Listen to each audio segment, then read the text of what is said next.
ပြောမယ်ဆိုလို့ရှိရင်တော့ငါကတော့ချမ်းမြေတာဆယ်လေးကြီးမဲ့ချီနဲ့ခွန်နေတို့ရဲ့မြေနေရပါပဲ10 ရိုက်ရှိတဲ့မြေနေရမှာအခု3 ရိုက်ကိုတရားရိပ်တာဖြစ်နိုင်ဖို့ဆိုမှလုံခဲ့တဲ့10 စုနှစ်တစ်ခုကလေးလူထားရာကနေဒီနေ့မှတော့အကောင့်တွေပေါ်နိုင်မယ်လို့ဦးဇင်းတို့မျှော်လင့်ပါလေအဲ့လိုလုပ်ဖို့တည်းလဲဒါဦးမလာရဒီနေ့စနေမှာဝါဆိုမယ်လေချမ်းမြေတာမှာဝါဆိုပြီးဒီမှာလာလုံမဲ့အစီအစဉ်ပေါ့ဗျ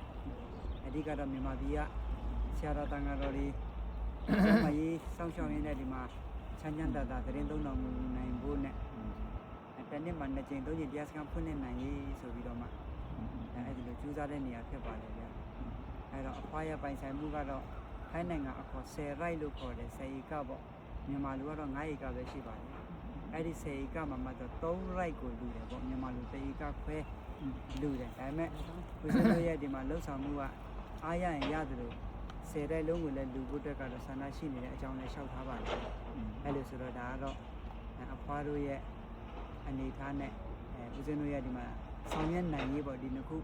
အားလုံးအကြောင်းညီညွတ်မှာပဲဒီညာကလည်းဒီခုလုံးသာသနာအတွက်ဖြစ်မှာပေါ့သာသနာအတွက်ဆိုတာလည်းပဲဦးဇင်းတို့ပိုင်ဖို့တော့မရှိပါဘူးတိုင်းတစ်ပါးလည်းဖြစ်တာတကြောင်အဲ့တော့ဒီနေရာမှာတော့တနေရာကနေလွတ်လပ်စွာတရားစခန်းနေဖွင့်နေနိုင်ရေးကိုမြန်မာပြည်ဆရာတော်တန်ဃာတော်လေးချမ်းချမ်းသာသာကျမ်းမာရေးကိစ္စကိုစောင့်ရှောက်ရင်းနဲ့ငြိမ်းငြိမ်းချမ်းချမ်းနဲ့အနားယူနိုင်တဲ့နေရာတစ်ခုပါဗျာအဲ့ဒါအဲ့ဒီတော့ကိုလာပြီးဆောင်ရွက်တဲ့နေရာဖြစ်ပါတယ်အဲ့ဒါအခုဒီနေရာကြီးကမကြခင်မှာဆောင်ရွက်နိုင်တဲ့နေရာမှာဝမ်းသာကြကတော့အခုမှဒါကတော့ဦးတန်းဦးဒီမိုက်တော့ခင်ဆိုးဆိုတော့မှအဖွားလက်ခဏဦးဖျားဖျားပဲလာ900မှတည်လူလိုက်တယ်ဒီမိုက်လားနော်900မှတည်လူလိုက်တယ်အဲ့တော့တော့ချူတာခင်ညီမတစုကလည်းဗတ်တန်းခွဲလူထားတယ်တင်ပါဗျာပိုင်ရှင်ကိုနိုင်ကလည်းဗတ်တန်းမှတည်လူထားမယ်လို့ပြောပါတယ်တင်ပါပေါင်းစုလိုက်တာပေါ့နော်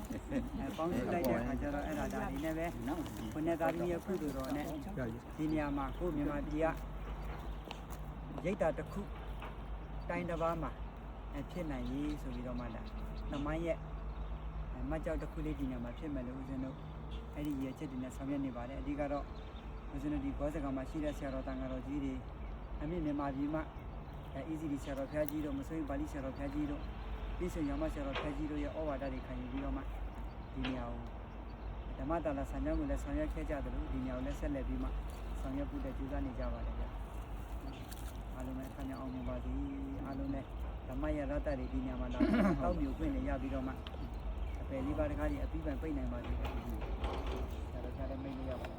တယ်ဟိုအဲ့ဒီအထုပ်ကိုမချစိတ်တရှိတာမိတ်လို့ရတော့သူတဲလာပြီအဲ့ဒါဆရာတော်သူ့ကိုဖြစ်စီလို့ကားဖို့ဖြစ်တယ်မြန်မာနိုင်ငံကပုဂ္ဂိုလ်တွေဒီနေရာကိုရောက်တဲ့အခါကျတော့ရောက်ရတဲ့အကျိုးတွေတော့အေးချမ်းသာလည်းမျိုးလို့ရအောင်သာသနာတော်အတွက်သာသနာနဲ့ညှိပြီးတော့မှပဲကိုကောင်းကျိုးတွေကိုအတွက်သူ့အတွက်ပေါ့မမဲရှိကြရဲဒီကောင်းမှုတွေဆန်းရောက်လို့ဟိုကလည်းကောင်းရဝမ်းတာတွေဖြစ်နေတာဆိုတော့အဲဒီကိုလုံးလုံးပြီးတော့ဒီကဥဒ္ဒေအားလုံးရဲ့မေတ္တာကျွန်တော်ကလူသားနဲ့မှတည်ရဲ့ဒီကြတဲ့ကကြီးဥတောင်းဥလို့ဒါတော့တော့လည်းအများကြီးလာအောင်ပါဒီလိုပဲတော့ဒီရမှာပတ်တဲ့ပုဂ္ဂိုလ်တွေအဲ့ဒါမှမဟုတ်ကလည်းဆယ်နေတဲ့ကြောင့်လည်းမြန်မာသားတွေအားလုံးသိဝင်ကြလို့နေတော့အားလုံးဒီဆိုတာကိုချမ်းသာပါလို့ဆန္ဒပြုပါရစေတာဒုပါဗျာ